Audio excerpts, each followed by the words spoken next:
Une cloche est destinée à propager un son. Quel son? C'est-à-dire quelle bonne nouvelle? C'est à la fois pour rythmer, surtout autrefois lorsqu'il n'y avait pas de montre, rythmer une journée, et d'un point de vue contenu, c'est pour propager ce qu'on appelle une bonne nouvelle. Entendre un son, c'est « Ah, voilà !» Notre religion nous rappelle qu'il y a une bonne nouvelle, c'est-à-dire que Dieu est capable de renverser ce qui est mal, ce qui est méchant, ce qui est mort, pour transformer ces situations de malédiction en bénédiction, en vie éternelle, en consolation.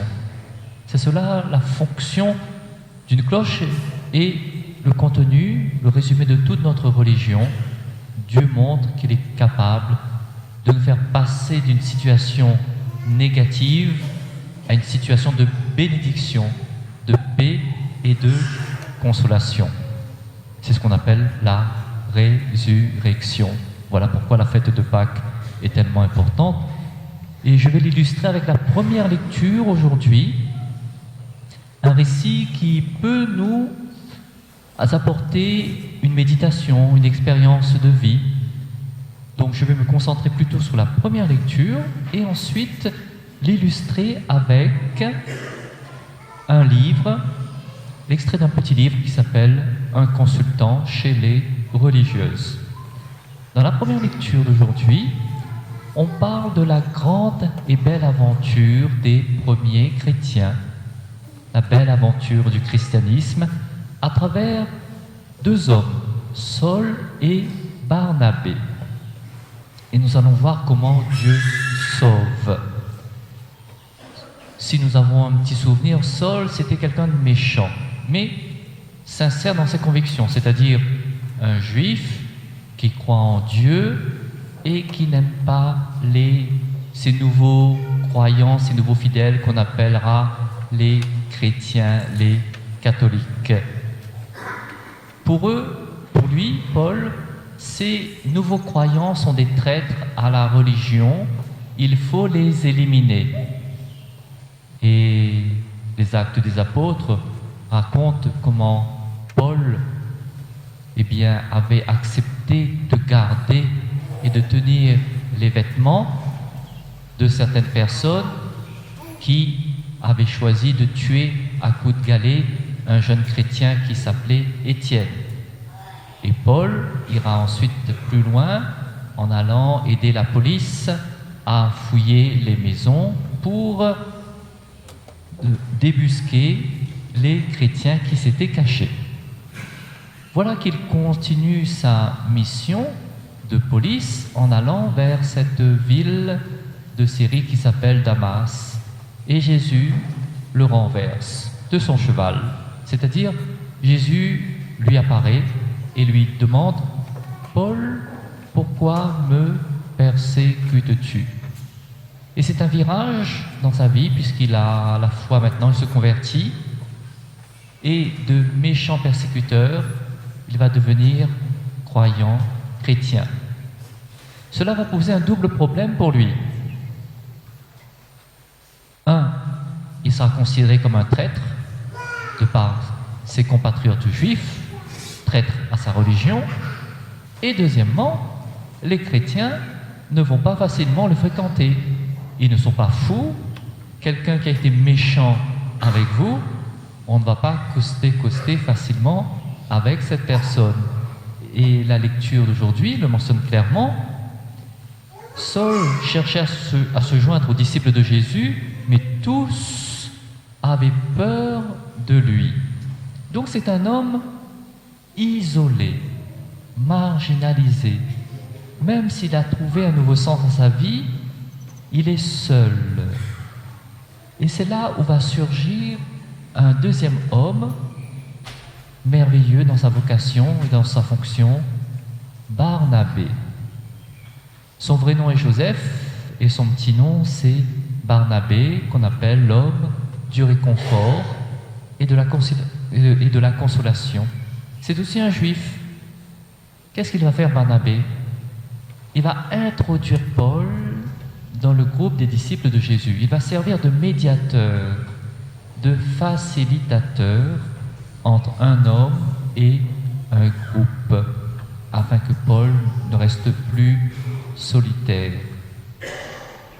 C'est-à-dire que Barnabé a senti, il y a un mot précis pour cela, il a discerné que Paul est devenu quelqu'un de bon. Et comment c'est possible? Et c'est là où cela nous intéresse. Comment faire un bon choix dans la vie? Comment prendre de bonnes décisions? Barnabé nous montre l'exemple et on va essayer d'imaginer. Comment Barnabé a-t-il accepté, de s'approcher de Paul? Sûrement, il y a eu la dit la fait, les gens ont causé sur la conversion de Paul. Comment ça se fait qu'il devienne chrétien? Donc on entend. Barnabé enquête. Et Barnabé est aussi en contact avec les chrétiens qu'on appelle de Syrie. Il a peut-être été en contact avec les gens qui ont accueilli Paul à Damas, la capitale de Syrie, puisque après sa conversion, Paul a habité chez un homme précis qui s'appelle Ananie. Peut-être que Barnabé a enquêté, et nous avons une piste sérieuse, car la première lecture le dit. Barnabé raconta aux autres disciples de Jésus comment à Damas, Paul s'était exprimé avec assurance au nom de Jésus. Voilà donc la méthode de discernement, d'apprentissage du bon choix. On va travailler, enquêter, faire une analyse. Un mot actuel, c'est faire un audit. Le discernement commence par une activité où je m'implique. Autrement dit, parfois quand on a un choix à faire dans la vie, on aurait tendance à dire « Seigneur, qu'est-ce que je dois faire? Donne-moi un signe. » Bien, une méthode issue de notre expérience spirituelle chrétienne, c'est de commencer à utiliser sa propre intelligence pour analyser, étudier, établir ce qu'on appelle un jugement. Et après avoir ramassé les faits, les informations, on dégage une piste. Tiens, voilà ce qui semble être praticable comme solution. Et c'est seulement dans un deuxième temps qu'on porte cette solution entre les mains de Dieu. On ne brûle pas les étapes. On ne fait pas intervenir Dieu tout de suite en disant « Seigneur, qu'est-ce que je dois faire ?» Non. Je travaille, je suis actif par une enquête personnelle. Et dans un deuxième temps, là, je deviens passif, c'est-à-dire je remets mes conclusions, ma piste de solution entre les mains de Dieu. J'essaye de lâcher prise afin d'écouter ce que la voix de Dieu peut parler au cœur. Et dans la prière, puisqu'il s'agit de prière, je peux aussi sentir ce qui se passe dans mon âme, dans mes émotions, mes sentiments. Je suis tracassé, je suis en paix. Pourquoi est-ce que le Seigneur me donne cette paix ou ce tracas? Avec d'autres mots encore, il s'agit de se laisser être surpris par des événements qu'on n'avait pas vu venir, accepter d'oser vivre le risque, oser vivre des imprévus, accepter que l'on ne sache pas à l'avance où souffle l'Esprit Saint. Pour comprendre la méthode et l'attitude de Barnabé, qui est à l'écoute des événements du monde, de la société et de Dieu, et qui permettra aussi d'intégrer Paul, je choisis pour vous un livre. Le titre ne m'avait pas du tout attiré, Un consultant chez les religieuses. Mais c'est la couverture que j'avais trouvée jolie.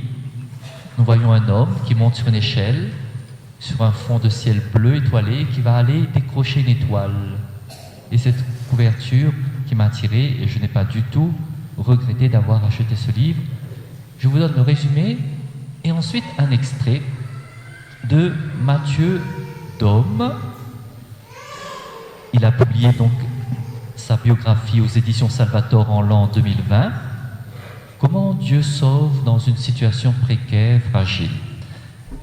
Mathieu Dôme est ce qu'on appelle un consultant, un professionnel qui vend ses conseils pour des entreprises et des institutions depuis 20 ans.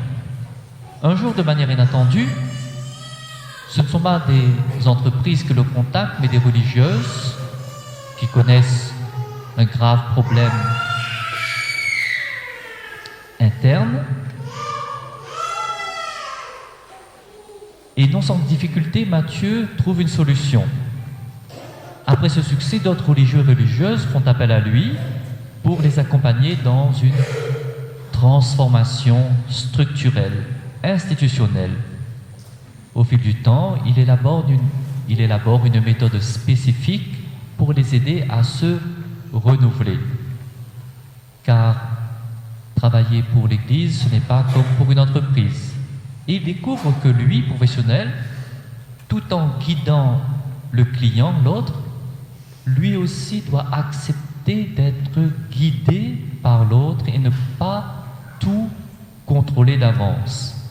Et dans ce processus, une transformation arrive de manière subtile et imprévue. Matthieu retrouve la foi. Il raconte aussi donc sa propre conversion, notamment à travers l'épisode suivant. Dans la vie, il y a parfois un mal pour un bien, une occasion ratée qui devient plus tard une réussite.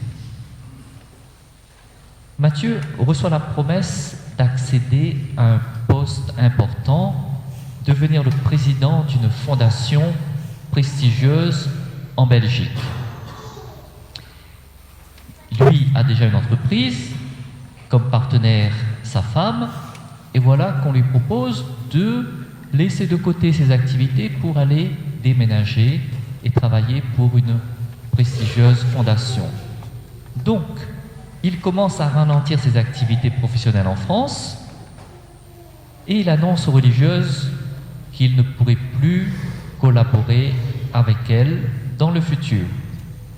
Mais voilà, tout capote, la promesse professionnelle n'est pas du tout tenue. Tremblement de terre dans sa vie personnelle, parce qu'il avait commencé, lui, à sous-alimenter son carnet de commandes, recevoir moins de clients, situation financière précaire, et il se retrouve, comme il le décrit, devant une ravine sans branche auquel me raccrocher. D'autant plus que mon épouse et moi, associés dans le même cabinet, nous avions mis nos œufs dans le même panier et nous avons marché sur notre panier. C'est là où l'expérience avec les religieuses m'a servi. Je venais de passer 5 ans avec elles pour les aider à éviter de réagir trop rapidement, mais de plonger plus en profondeur en elles-mêmes, mieux découvrir leurs intentions, leur identité, ce à quoi Dieu les appelait. Je les avais aidés à exprimer leur peur, à les contenir, à affiner leur perception en laissant venir les choses, c'est-à-dire en les fixant les yeux à un moment donné sur Jésus. Je veux quelque chose, mais qu'est-ce que Dieu veut, désire lui aussi? Il s'agissait de ne pas céder au doute, ne pas douter de leur capacité à marcher sur les eaux tumultueuses. Et moi aussi, à présent, j'avais à garder les yeux fixés sur Jésus même. Je n'avais aucune idée de ce que cela pouvait impliquer concrètement, mais une évidence s'est imposée avec ma femme alors que nous marchions dans la forêt de Fontainebleau. L'heure était venue de demander de l'aide en allant vers les autres. Je savais que grâce à Dieu, je ne serai pas rejeté et il m'aiderait. C'est ce qui s'est passé avec les religieuses. Alors que j'étais à ramasser à la petite cuillère, je suis allé vers elles pour proposer de nouveau ma collaboration et elles m'ont accueilli à bras ouverts, au sens propre comme au sens figuré.